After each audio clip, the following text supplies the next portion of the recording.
This weekend, Liverpool face Arsenal, and from a neutral's perspective, it's a fascinating tie. Both clubs are struggling at the moment, and the managers of both teams desperately need a win. If Liverpool win, you can only imagine the reaction from Arsenal fans. Well, Robbie, Liverpool is a difficult place to go. You know, they're playing very well against top six sides. Anfield's always been very difficult atmosphere. So, you know, the fact that we lost by a couple of goals, it's not a big deal. We crack on next week. I'm gonna fuck Arsene Wenger in his arse! I mean, they're absolutely going to blow their top, aren't they? Imagine the size of the crowds around Arsenal Fan TV, and then imagine the size of the crowd that's going to protest against Wenger and the board before the Bayern Munich game next week. More on that in a minute.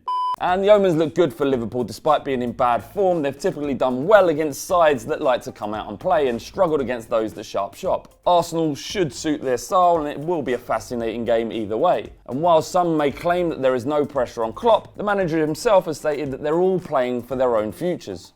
I know you're trying to be funny, Craig, but not him, obviously, because he's a disgrace. He's got no future at Liverpool because he was late once. And to be fair, there's only so far his charming exterior and record at Dortmund can take him. My favourite thing to happen this week was that thousands of Chileans planned to turn out in Santiago to protest that Alexis Sanchez should leave Arsenal for the good of his career. Now let's break this down. Thousands of people meeting up thousands of miles away to get Sanchez out of Arsenal.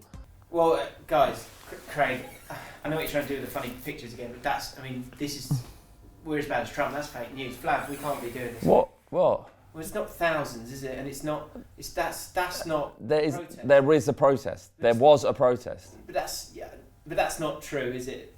Isn't it? Is it? There was a protest. Right. But it wasn't that, was it? What? Come on, I think that. There's a protest. Yeah, no, you said that. I just think maybe we should show the real footage. What footage? Craig, show the footage. Alexis Sanchez, Chile! Thousands. I mean, have they literally got nothing else to do? Then again, when you're one of the most politically stable and safest countries in South America, you can focus on the more trivial things. It's education, that. So this week, Paul Pogba had curry chucked at him after the Manchester United player refused to sign an autograph in a restaurant in Manchester. Now this, it's disgusting. It's wrong. So who in this day and age asks for an autograph? And what do you do with it? Who even has a pen? Get a selfie. Or if you're older than 11 years old, just leave him alone and let him get on with his dinner. The person I feel sorry for in all of this, James, is Stormzy. I couldn't wait to have his curry. Absolutely starving.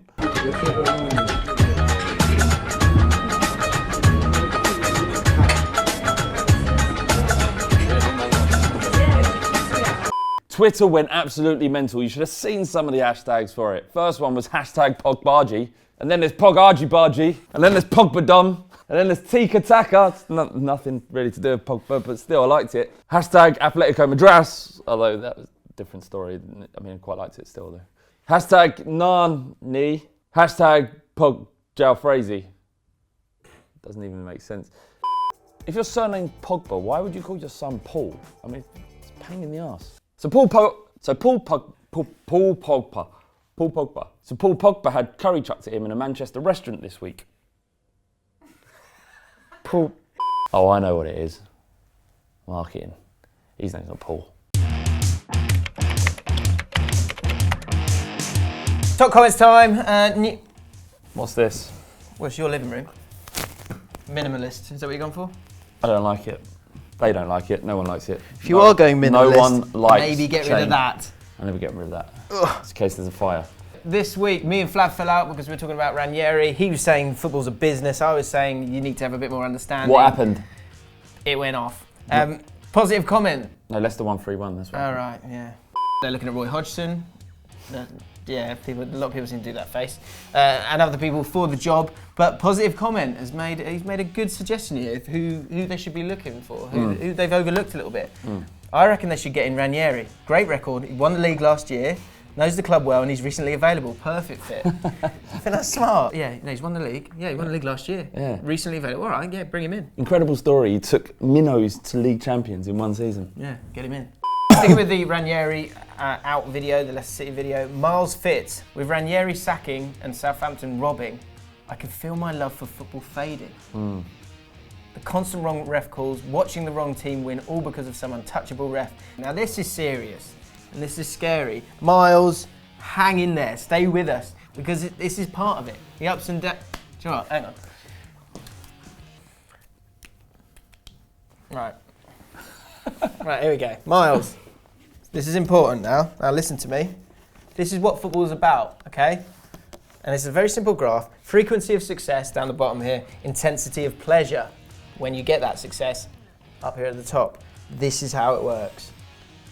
The less success you have, the more intense the pleasure is. So every time you're having a tough time, or you're feeling like you've been robbed, or it's not working out for you, you're all climbing towards the end goal of that moment of success, and it's beautiful. Sometimes there's lots of ups and downs. Trying to make a serious point for that. Football doesn't really matter, does it?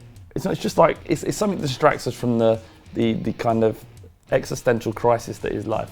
Football distracts us from that. What you don't want to do is harness any of that stuff. That's the bad stuff. You just keep watching the football and getting whatever you can from it. Maybe just cut that out of the dick pic.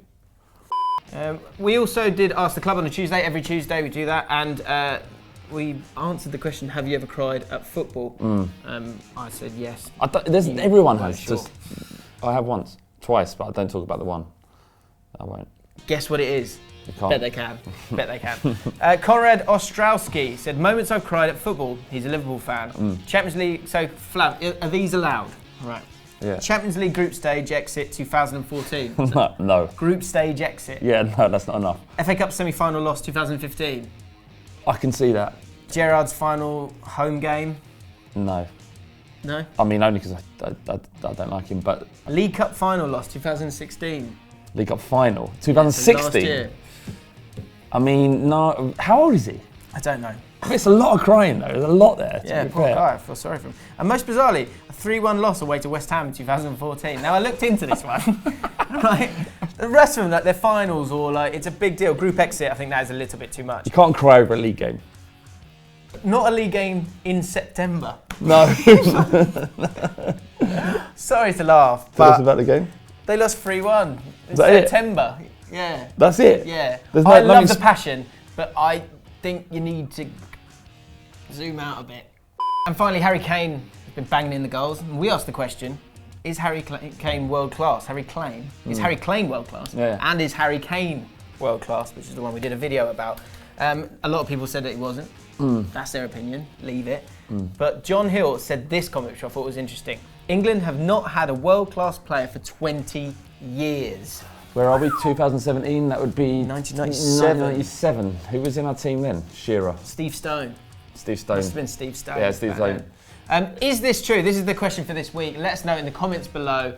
How many world-class, if any world-class, English players have there been in the last 20 years? If you think they are world-class, let us know in the comments below and let us know why they were world-class. Craig's got 2. Hit me, Craig. Terry and Lampard. He knows. Possibly. Let us know. So next week, before Arsenal's game against Bayern Munich, the Arsenal supporters are protesting. Ultimately, it seems to be about the lack of progress made by the club in the last 10 years, with their consistent failure to realistically challenge for the league title and the Champions League. So one side of the argument could be that it's obviously completely ridiculous. Wenger is an incredible manager, one of the best to ever do it in the game, and calling for the change not just in the manager but also the board that provided him the platform to operate is outrageous. The other side is that Arsenal fans were promised a lot when the new stadium was being built. They were promised a lot when the ticket prices rose. They were promised a lot when they were forced to move away from their traditional home in Highbury, and for some fans, even back then, that was too much. They were promised that they would be able to compete with the elite in Europe, and that's what all this is about, success.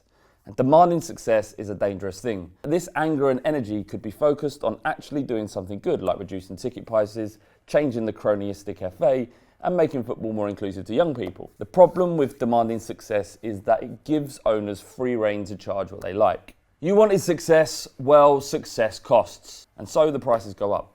It might sound pious, but finding something in your football club that means more than simply winning is the path to contentment, because you never get enough of success. You only ever want more. And if you're annoyed at shareholders taking money out of your football club, well, that's football. So that's it from Talking Balls. If you want to watch more, you can click here, and if you want to subscribe, you can click here. It's like magic.